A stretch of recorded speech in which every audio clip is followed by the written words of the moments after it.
கபாலி படத்தில் ரஜினியின் கெட்டப் எப்படி இருக்கும்? ரசிகர்களின் மில்லியன் டாலர் கேள்வி இதான்.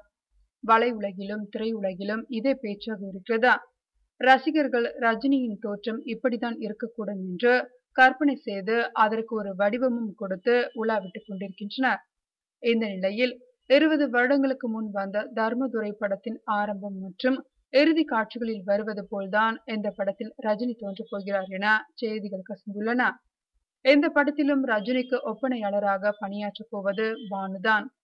சிவாஜி எந்திரனில் ரஜினியை அவரது ஆரம்பகால தோற்றத்தில் காட்டி ரசிகர்களை பரவசப்படுத்தியதில் பானுவுக்கு ஒரு பங்கு உண்டு என்பது நினைவிருக்கலாம். ரஞ்சித் இயக்கும் இந்த படத்தின் முதல் தோற்ற போஸ்டர் வரும் செப்டம்பர் 17ஆம் தேதி வெளியாக இருக்கிறது.